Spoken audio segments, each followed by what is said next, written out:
जय हिंद बच्चों। तो आज हम एक टॉपिक करेंगे जो कि रिलेटेड है आपके एग्जामिनेशन से। ठीक है, ये है आपका टॉपिक नेम लाइट। ठीक है, तो सबसे पहले आपको पता होना चाहिए कि लाइट क्या है। तो लाइट क्या है? एक फॉर्म ऑफ एनर्जी है। ठीक है, लाइट क्या है? एक फॉर्म ऑफ एनर्जी है। अब एग्जामिनेशन में आपके पास क्या आता है? एग्जामिनेशन में आपके पास आती हैं इससे रिलेटेड एप्लीकेशंस। ठीक है, इससे रिलेटेड क्या आती हैं? एप्लीकेशंस आती हैं। और हम वो वाली चीज़ें करेंगे जो आपके पेपर में फ्रिक्वेंटली आती हैं, बहुत बार आती हैं। ठीक है ना? तो ये जो क्लास होने वाली है ये स्पेसिफिकली आपके एग्जामिनेशन पॉइंट ऑफ व्यू से रिलेटेड होने वाली है। ठीक है, तो लाइट क्या है? एक फॉर्म है किसकी? एनर्जी की। जैसे आपको पता होगा, ठीक है, एनर्जी किसके लिए यूज़ होती है? कुछ भी वर्क करने के लिए यूज़ होती है। तो जैसे मैं स्टूडियो में हूँ और मेरे को लाइट दिख रही है, तो लाइट क्या हेल्प कर रही है? लाइट मुझे देखने के लिए हेल्प कर रही है आसपास के एनवायरनमेंट को। ठीक है, तो लाइट का यही काम है। ये क्या है? एक फॉर्म ऑफ एनर्जी है। अब लाइट क्या करती है? कुछ फिनोमिना करती है और उसी को हमें पढ़ना है।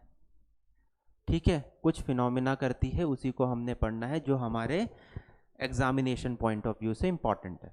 ठीक है, सबसे पहला है आपका क्या? रिफ्लेक्शन। क्या है बच्चों? रिफ्लेक्शन। तो हमें पता होना चाहिए कि रिफ्लेक्शन क्या है। ठीक है, रिफ्लेक्शन क्या होता है? बाउंसिंग बैक ऑफ लाइट होती है। ठीक है, क्या होती है? Bouncing back of light. कैसा सरफेस होना चाहिए? From opaque surface. अब ओपेक क्या होता है बच्चों? ओपेक मतलब जो ट्रांसपेरेंट नहीं होता है। जो क्या नहीं होता है? ट्रांसपेरेंट नहीं होता है। अब मैं इस बोर्ड पे कुछ भी लिख रहा हूं तो आपको वो दिखाई दे रहा है।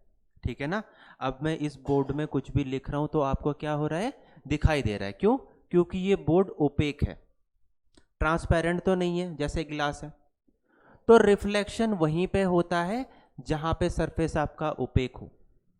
और जब इस सरफेस में रिफ्लेक्शन हो रहा है और वो रिफ्लेक्शन मेरी आईज पे आ रहा है, तभी मुझे क्या दिखाई दे रहा है? ये बोर्ड दिखाई दे रहा है।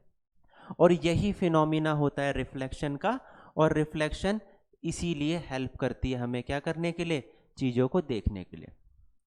ठीक है, तो किसी भी ओपेक सरफेस में जब लाइट पड़ती है तो रिफ्लेक्शन होता है, और रिफ्लेक्शन की वजह से ही क्या होता है? हमको वो चीजें दिखाई देती हैं। अब condition for reflection. Condition for reflection, कहाँ कहाँ पे रिफ्लेक्शन हो सकता है? कहाँ पे मैं मानूंगा कि आपका रिफ्लेक्शन वाला फिनोमिना टेक प्लेस कर रहा है? कहाँ पे मैं मानूंगा? ठीक है, तो इसके लिए कुछ कंडीशन दी गई हैं हमारे बुक में। तो सबसे पहली कंडीशन है रिफ्लेक्शन की, क्या? कि the angle of incidence is equal to the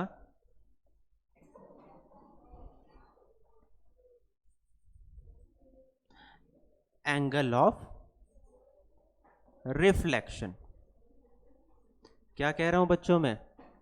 कि जो आपका एंगल ऑफ इंसिडेंस है वो किसके इक्वल होना चाहिए? वो होना चाहिए किसके इक्वल? एंगल ऑफ रिफ्लेक्शन के इक्वल। ठीक है, अब ये दोनों एंगल क्या होते हैं? मानो कि मेरा एक कैसा सरफेस है? एक ओपेक सरफेस है। कैसा सरफेस है? ओपेक सरफेस है, और यहां से लाइट पास नहीं होती है। तो जो लाइट पड़ी है वो कौन सा होगा? वो होगा आपका क्या? Angle of incidence. ये बीच में क्या होगा? नॉर्मल होगा। और ये क्या होगा? Angle of reflection. ठीक है, तो तो एंगल ऑफ इंसिडेंस को मैं डिनोट करता हूं एंगल आई से, और एंगल ऑफ रिफ्लेक्शन को मैं किससे डिनोट करता हूं? एंगल आर से।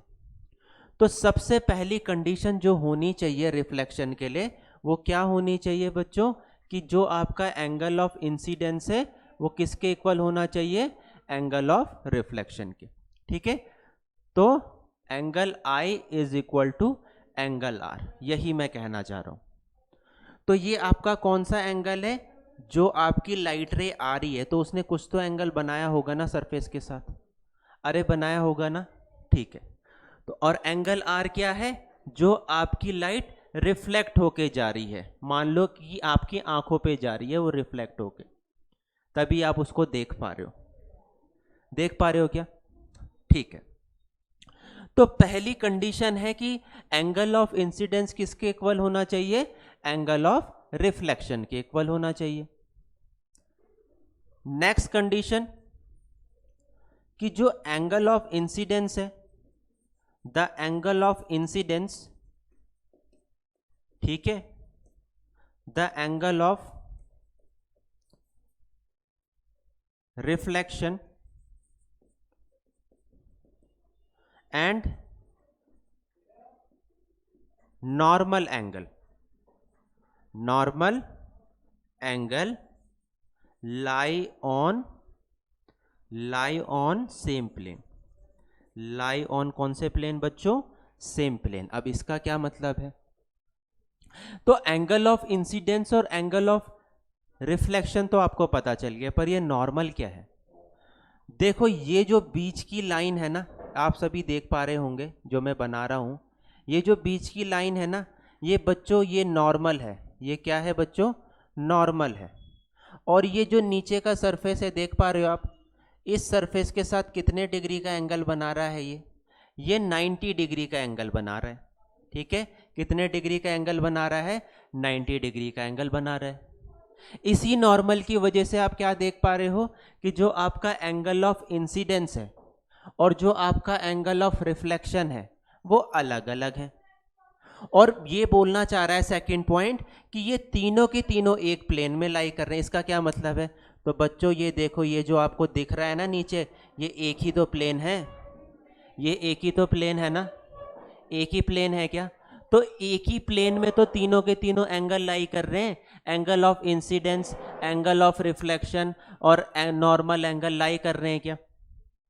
तो जहां पे भी ये दोनों कंडीशन फुलफिल होंगी, कौन सी वाली? कि angle of incidence is equal to angle of reflection, और angle of incidence, angle of reflection and normal lie on the same plane, तो वहीं पे रिफ्लेक्शन होगा। और अगर मैं लेमैन में आपको बताऊं कि रिफ्लेक्शन क्या होता है, तो रिफ्लेक्शन मतलब कि मैं जिससे कोई भी चीज देख पाता हूं। अगर ये इस बोर्ड में लाइट पड़ रही है और रिफ्लेक्शन हो रहा है तो मैं इस बोर्ड को देख पाऊंगा, पर कंडीशन ओपेक सरफेस होना चाहिए। ट्रांसपेरेंट होगा तो मुझे पीछे का दिखाई देगा। ठीक है, अब एग्जाम में क्या आता है? इससे रिलेटेड एप्लीकेशंस आती हैं। इससे रिलेटेड क्या आती हैं? एप्लीकेशंस, है ना। इससे रिलेटेड क्या आती है? एप्लीकेशंस आती है। एप्लीकेशन का मतलब यूजेस, कि रिफ्लेक्शन का यूज कहां कहां पे होता है। तो सबसे पहला एग्जांपल पेरिस्कोप। ठीक है, ये एग्जामिनेशन में भी आ रखा है आपके, याद रखना पेरिस्कोप। तो आपने सबमरीन देखी होगी, सबमरीन नहीं देखी तो चलो मान लो ये बंकर है। ये क्या है? बंकर है। ठीक है, अब ये उसका एलिवेशन ग्राउंड है। ये क्या है? यहां पे आपका क्या है? पूरा ग्राउंड है। क्या है बच्चों? यहां पे आपका पूरा, ये मान लो ये आपका ग्राउंड लेवल है। ये कौन सा लेवल है बच्चों? ये आपका ग्राउंड लेवल है। और यहां पे आपका बंकर है। बंकर कहां पे? यहीं पे है। या फिर मान लो ये आपकी सबमरीन है, कोई सा भी एग्जाम्पल देख लो, सबमरीन या फिर बंकर। तो यहां पे क्या लगे होते हैं?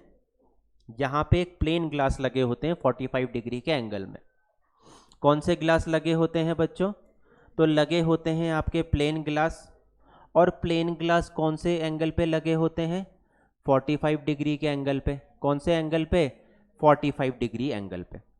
तो यहाँ से कोई भी मूवमेंट होगी तो वो यहाँ पे कैप्चर होगी, वो यहाँ पे कैप्चर होगी, और यहाँ पे जो हमारा आर्मी पर्सनल बैठा हुआ है वो इजीली देख पाएगा दुश्मन की मूवमेंट। देख पाएगा क्या? तो यही पेरिस्कोप का यूज होता है। Same follows for submarine.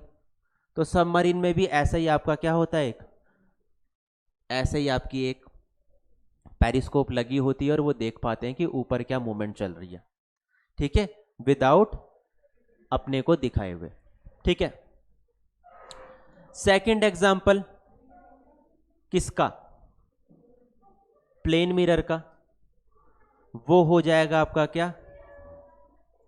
कैलिडियोस्कोप। कैलिडियोस्कोप। अब कैलिडियोस्कोप क्या होता है? आप पूछेंगे सर कैलिडियोस्कोप क्या होता है? तो कैलिडियोस्कोप आपका एक टाइप का प्लेन मिरर ही रहता है, बट इसमें मल्टीपल इमेजेस फॉर्म्ड होती हैं। Multiple images. तो पहले टाइम पे क्या होता था कि इतना आपका सोशल मीडिया नहीं था, इंटरनेट नहीं था, कनेक्टिविटी नहीं थी, लोगों के घर में टीवी भी नहीं होती थी। तो एक बंदा होता था, ठीक है, वो गांव गांव में जाके क्या करता था? मूवीज दिखाता था। कैसे? रनिंग पिक्चर दिखाता था। कैसे? कैलिडियोस्कोप की हेल्प से। तो जैसे कोई भी देखेगा उसके अंदर तो उसको मल्टीपल इमेजेस दिखेंगे मूवमेंट करते हुए, और वो ऐसा लगेगा उसको कि एक मूवी चल रही है। तो वही एक कैलिडियोस्कोप का एग्जाम्पल है। ठीक है, कैलिडियोस्कोप में क्या होती है? मल्टीपल इमेजेस होती हैं, और जब उसको रन करते हैं, वो ऐसे मूवमेंट करते हैं, घुमाते हैं, तो ऐसा लगता है कि मूव कर रही है इमेजेस, या फिर एक वीडियो चल रही है। ठीक है, समझ में आया रिफ्लेक्शन का एग्जाम्पल? अब जैसे मान लो प्लेन मिरर है।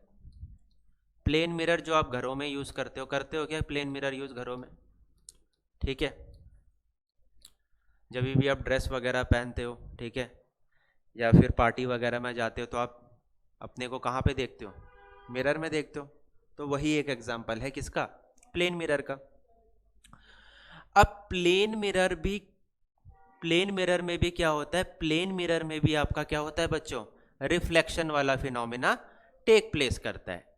प्लेन मिरर में भी क्या टेक प्लेस करता है बच्चों? रिफ्लेक्शन वाला फिनोमिना टेक प्लेस करता है। यहां तक सबको समझ में आया? अब क्वेश्चन कैसे आएगा आपके एग्जाम में वो हम देखते हैं।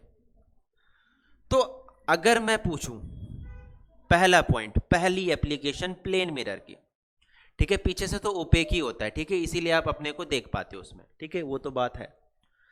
अगर मुझे अपनी इमेज देखनी है, कैसी?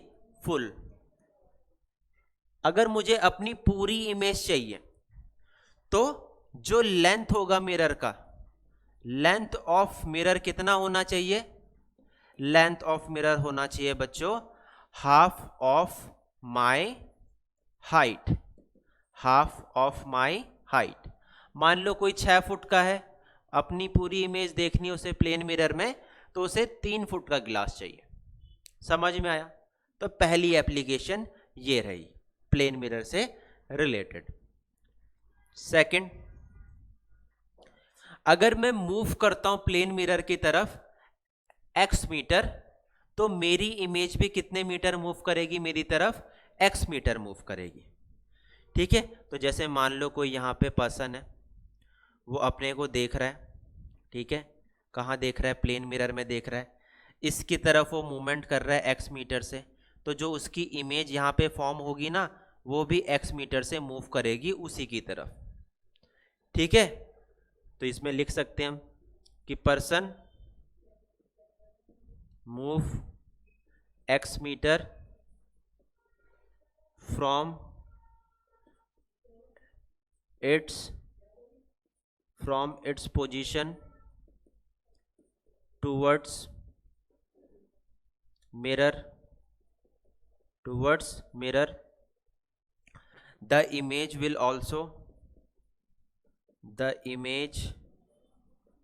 also move x meter from x meter towards the person. तो एक्स मीटर में मूव करूंगा आगे को, तो मेरी इमेज भी क्या मूव करेगी, एक्स मीटर आगे को मूव करेगी। ठीक है, नेक्स्ट पॉइंट, मान लो कि अगर मैं थीटा डिग्री से मूव कराता हूं किसको, थीटा डिग्री से मूव कराता हूं किसको, प्लेन मिरर को। If I move the mirror by theta degree, then image will move by 2 theta degree. समझ में आया क्या, कि अगर मान लो मैंने थीटा डिग्री से मिरर मूव करा रखा है, तो मेरी इमेज कैसे मूव करेगी बेटा, 2 थीटा डिग्री से मूव करेगी। कैसे मूव करेगी, 2 थीटा डिग्री से मूव करेगी मेरी इमेज। ठीक है, अगर मेरे को इनफाइनाइट नंबर ऑफ इमेजेस देखनी है अपनी, कैसी, इनफाइनाइट नंबर ऑफ इमेजेस। जैसे आप बार्बर की शॉप में जाते हो क्या, तो जब आप बाल कटाते हो तो आपने देखा होगा एक मिरर आपके आगे लगा होता है और एक मिरर कहाँ लगा होता है, पीछे लगा होता है। ठीक है, तो अगर आप उस मिरर में देखोगे तो आपकी मल्टीपल इमेजेस फॉर्म होती हैं क्या। तो अगर मुझे मल्टीपल इमेजेस चाहिए किसी भी ऑब्जेक्ट की, तो मुझे 2 प्लेन मिरर रखने पड़ेंगे। कैसे, पैरेलल। पैरेलल क्या होता है बच्चों, तो पैरेलल वो चीज होती है जो कभी मीट नहीं करती, और डिस्टेंस बिटवीन देम कैसा रहता है, सेम रहता है थ्रू आउट द लाइन। ठीक है, तो if I want multiple images from plane mirror, then 2 plane mirror should be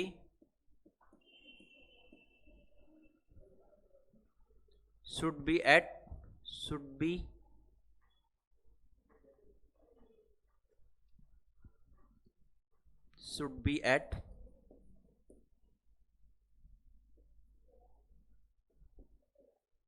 the parallel,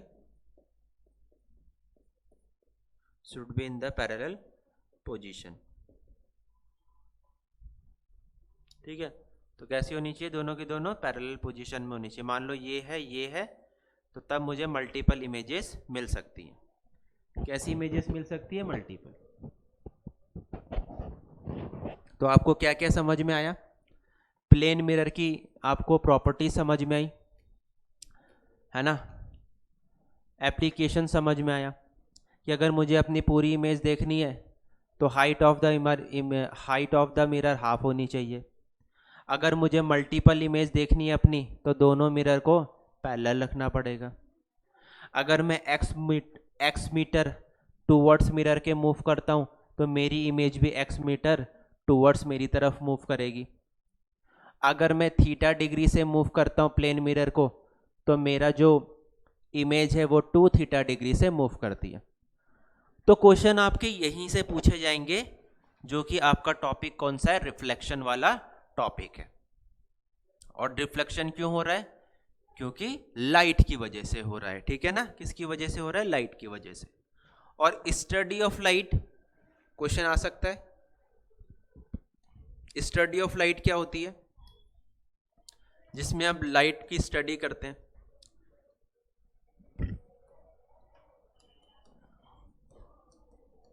optics. तो ऑप्टिक्स अगर आप देखते हो, बड़ी क्लासेस में पढ़ोगे ऑप्टिक्स चैप्टर। ठीक है, तो ऑप्टिक्स में क्या होता है, स्टडी ऑफ लाइट होती है। अब हम करेंगे नेक्स्ट इंपॉर्टेंट फिनोमिना। रिफ्लेक्शन तो सबको पता चल गया है, अब हम करेंगे क्या, रिफ्रैक्शन। दोनों का नाम आर से स्टार्ट है बट चीजें बहुत डिफरेंट है। ठीक है, तो रिफ्रैक्शन क्या होता है? रिफ्रैक्शन में क्या होता है, दो मीडियम रहते हैं, एक आपका मान लो एयर है और एक आपका क्या है, वाटर है। एक आपका क्या है, एयर है और एक आपका क्या है, वाटर है। तो मीडियम देख पा रहे हो क्या? मीडियम दोनों अलग अलग हैं क्या? अलग अलग मीडियम है। कैसे मीडियम है बच्चों? अलग अलग मीडियम है। तो एयर का जो मीडियम है वो कैसा है, लाइटर है। एयर का मीडियम कैसा है, लाइटर है। और वाटर का कैसा है बच्चों, डेंसर मीडियम है। अब आप पूछेंगे कि लाइटर और डेंसर क्या होता है? ठीक है, तो डेंसर मतलब उसकी डेंसिटी ज्यादा है। जैसे हनी है तो honey is more denser then water. समझ में आ रहा है, रिलेट कर पा रहे हो? तो क्योंकि हनी ज्यादा विस्कस है in comparison with the water. Honey कैसा है, विस्कस है। किसके कंपैरिजन में? वाटर के कंपैरिजन में। ठीक है, तो मैं यही कह रहा हूं, एयर क्या है, लाइटर है in comparison with the water. ठीक है, तो मान लो कि अगर लाइट आ रही है कहां से, रेयरर मीडियम से आ रही है, और कहां पे जा रही है, डेंसर मीडियम में जा रही है। कहां पे जा रही है, डेंसर मीडियम में जा रही है। ठीक है, ये समझ पा रहे हो क्या? एक लाइट रे आ रही है रेयरर मीडियम से और वो डेंसर मीडियम में जा रही है, तो वो कैसे जाएगी? वो जाएगी आपके टूवर्ड्स द नॉर्मल। ये आपका क्या है, नॉर्मल। अब आप पूछेंगे सर आप नॉर्मल क्यों बनाते हो बार बार? तो नॉर्मल बच्चों इसलिए बनाया जाता है ताकि आपको पता चले कि एंगल ऑफ रिफ्लेक्शन कहाँ पे है, एंगल ऑफ इंसिडेंस कहाँ पे है। ठीक है, इसीलिए बनाया जाता है रिफ्लेक्शन वाला, ये सॉरी नॉर्मल बनाया जाता है। तो देखो एंगल ऑफ इंसिडेंस है, एंगल ऑफ इंसिडेंस आई, और जो एंगल ऑफ रिफ्लेक्शन होगा वो टूवर्ड्स द नॉर्मल जाएगा। जाना उसको कैसे चाहिए था, जाना इसको ऐसे चाहिए था। ये डॉटेड जो लाइन देख रहे हो ऐसे जाना चाहिए था अगर मीडियम कैसा होता आपका, मीडियम आपका सेम होता, दोनों के दोनों रेयरर होते हैं। पर ये जा कैसे रहा है बच्चों, ये आपका जा कैसे रहा है, ये आपका टूवर्ड्स द नॉर्मल जा रहा है। कैसे जा रहा है, टूवर्ड्स द नॉर्मल जा रहा है। ठीक है, कैसे जा रहा है बच्चों, ये जा रहा है आपका टूवर्ड्स द नॉर्मल। समझ पा रहे हो क्या, समझ पा रहे हो क्या? ठीक है, तो एंगल ऑफ इंसिडेंस ये है आपका, और ये आपका क्या है, एंगल ऑफ क्या है बच्चों, रिफ्लेक्शन है। मुझे लग रहा है आपको समझ में आ रहा है। ठीक है, और नॉर्मल में क्यों बना रहा हूं, नॉर्मल में इसलिए बना रहा हूं ताकि आपको पता लग सके कि एंगल ऑफ इंसिडेंस कौन सा है और एंगल ऑफ रिफ्लेक्शन कौन सा है। ठीक है, तो रिफ्रैक्शन का मेन जो मतलब होता है वो होता है क्या, बेंडिंग ऑफ लाइट। क्या होता है बच्चों, बेंडिंग ऑफ लाइट, कि किस सरफेस में जाके लाइट कितना बेंड कर रही है, उसी से पता चलेगा कि कितना रिफ्रैक्शन हो रहा है। रिफ्रैक्शन का सिंपल मतलब है बेंडिंग ऑफ लाइट।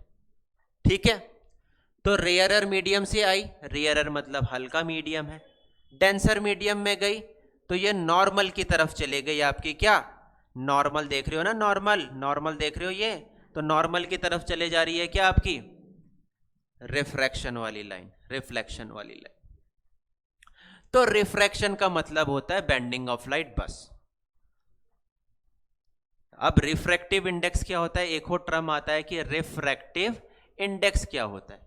तो रिफ्रैक्टिव इंडेक्स आपको बताता है कि किस सरफेस में कितनी बैंड हो रही है लाइट।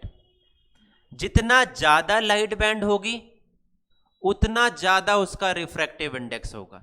ठीक है, जितना ज्यादा बैंड होगी लाइट उतना ज्यादा उसका क्या होगा, रिफ्रैक्टिव इंडेक्स होगा। समझ में आ रहा है क्या? ठीक है, रिफ्रैक्टिव इंडेक्स क्या है कि जितना ज्यादा बैंड होगी light, more the light band, more will be the refractive index. समझा पा रहा हूं क्या मैं, समझ में आ रही है क्या बात? मुझे लगता है समझ में आ रही है। ठीक है, तो जितना ज्यादा लाइट बैंड हो रही है उतना ज्यादा आपका रिफ्रैक्टिव इंडेक्स होगा उस चीज का। पर क्वेश्चन बच्चों ऐसा नहीं आएगा। एग्जामिनेशन में जो क्वेश्चन आएगा वो आएगा एप्लीकेशन बेस। तो हमें कमांड होनी चाहिए हमारी एप्लीकेशन में। कहानी सुनाने का क्या मतलब है? कहानी सुनाने का मतलब ये है कि आपको पता तो हो कि रिफ्रैक्शन क्या होता है, तभी तो कर पाएंगे ना एप्लीकेशंस, तभी तो सॉल्व कर पाएंगे ना पेपर में क्वेश्चन। ठीक है, तो एप्लीकेशन की अगर मैं बात करूं तो इसकी पहली एप्लीकेशन है, अगर आप लेमन को वाटर में डालो तो आपको वो कैसा दिखता है? वो आपको बड़ा दिखता है इन कंपैरिजन विद द, अगर आप उसको एयर में ही रखो। समझ पा रहे हो क्या? जैसे मैंने लेमन निकाला कहां से? एक पॉलिथीन से, तो वो मुझे क्या दिखेगा? सेम साइज का दिखेगा। जैसे ही मैं उसको वाटर में डालूंगा तो उसका साइज मुझे थोड़ा बिगर दिखेगा। किसका एग्जाम्पल हुआ? रिफ्रैक्शन का एग्जाम्पल हुआ बच्चों। किसका एग्जाम्पल हुआ? रिफ्रैक्शन का एग्जाम्पल हो। तो हम लिख सकते हैं क्या? Lemon appears bigger in water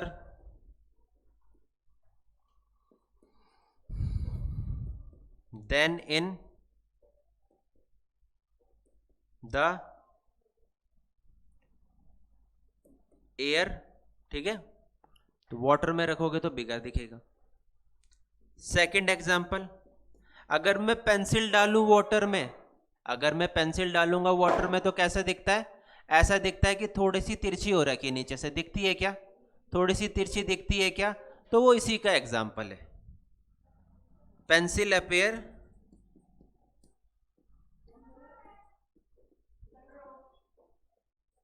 bending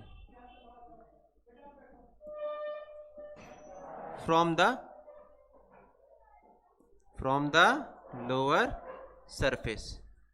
तो मैं समझा पा रहा हूं कि आपको बात समझा पा रहा हूं ना कि रिफ्रैक्शन क्या होता है? दो एप्लीकेशन पता चल गए। ठीक है,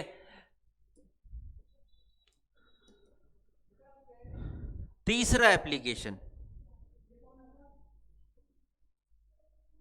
ठीक है, सनसेट और सनराइज के टाइम पे। कब?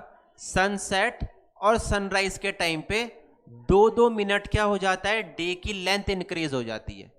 क्या इंक्रीज हो जाती है बच्चों? 2-2 मिनट डे की लेंथ इंक्रीज हो जाती है। तो वो भी किसका फिनोमिना है? रिफ्रैक्शन का ही है।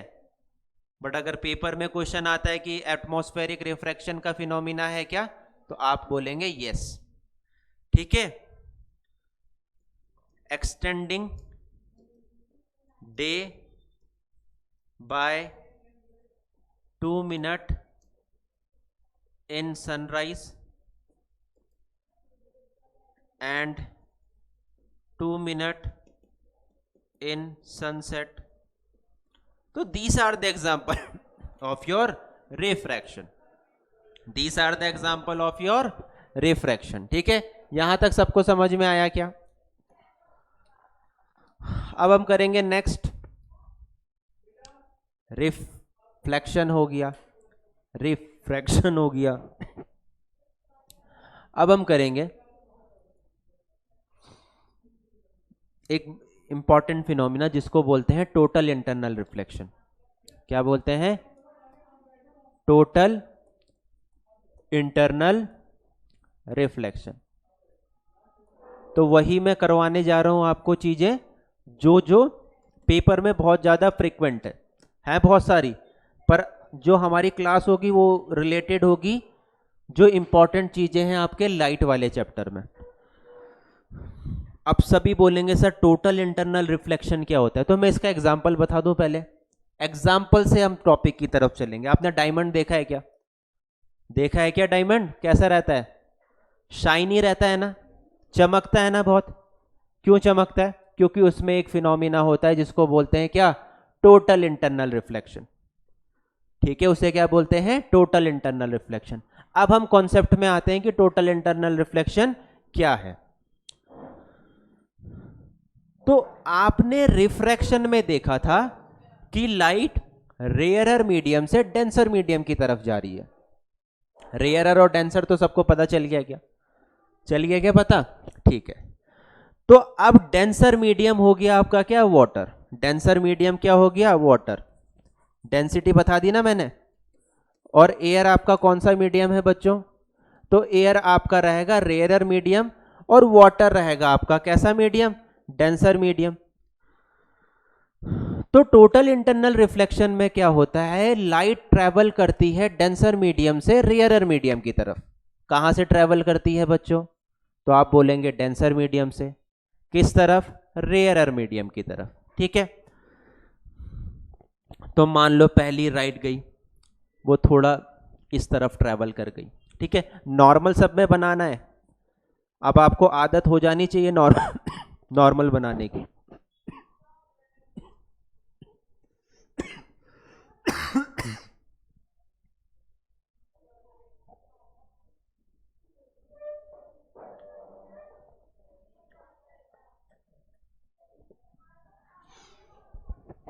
तो आप सभी को नॉर्मल बनाने की अब आदत हो जानी चाहिए। ठीक है। तो हमारा जो एंगल ऑफ इंसिडेंस होगा ना, नीचे से होगा, ऊपर होगा एंगल ऑफ रिफ्लेक्शन। तो पहले जो लाइट रे ट्रेवल करी वो थोड़ा ऊपर से निकल गई। फिर नेक्स्ट में क्या हुआ कि वो लाइट रे थोड़ा ग्रेस करते हुए निकल गई। वो लाइट रे थोड़ा कैसे करते हुए निकल गई बेटा?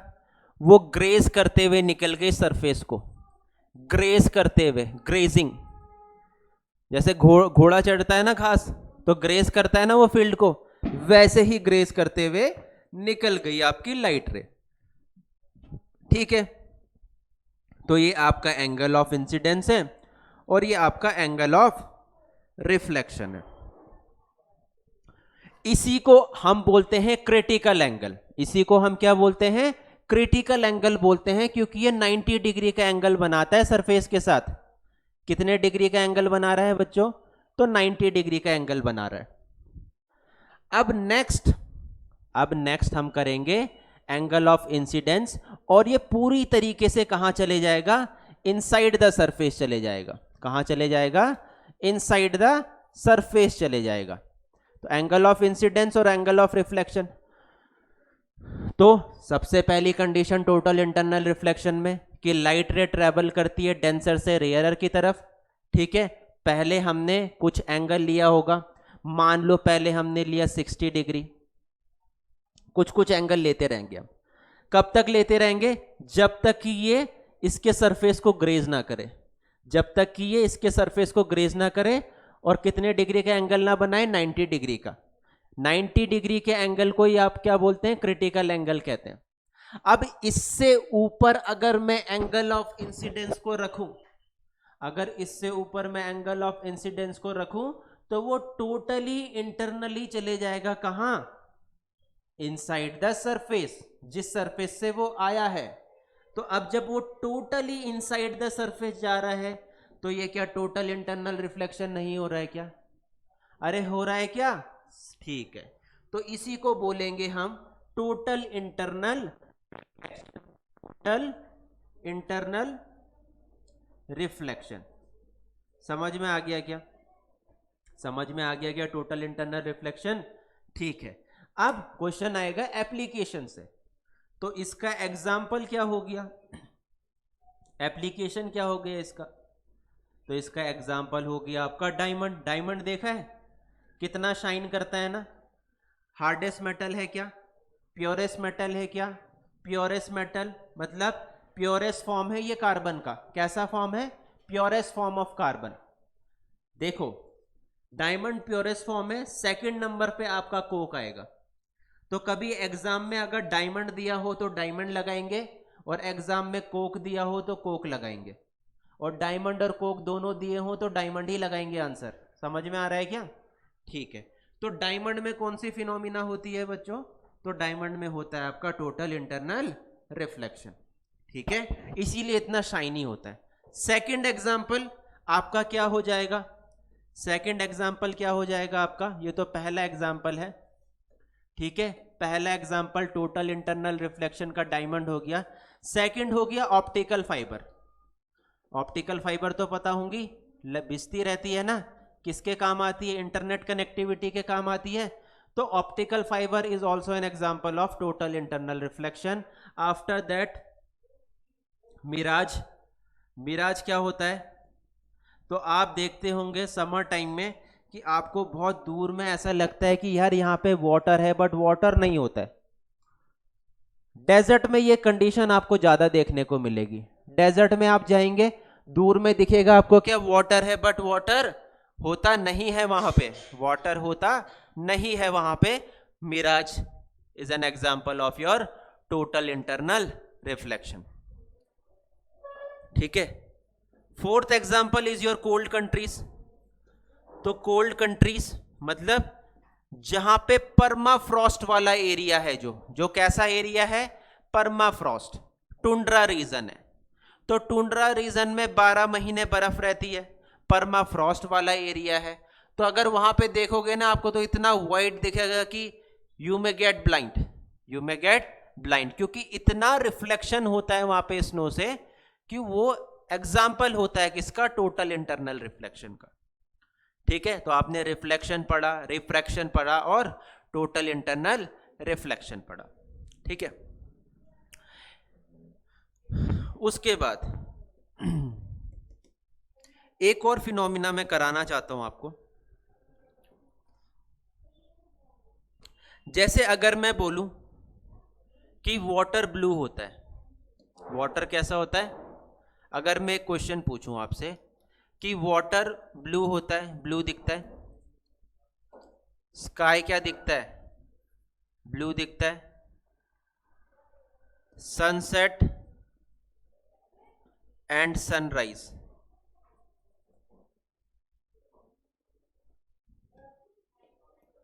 आपको रेडिश दिखता है, क्या? स्काई। क्यों दिखता है ये? Water blue, sky blue, sunset और सनराइज में रेडिश दिखता है स्काई। मुझे बताएंगे आप कि कौन सा फिनोमिना है जो कि आपका रिलेटेड है किससे? लाइट से। ठीक है। तो ये आपके लिए होमवर्क है, ये आप घर से करके लाएंगे और मुझे बताएंगे या फिर कमेंट करेंगे इस पे। ठीक है। बाकी हम कर लेंगे कल। जय हिंद।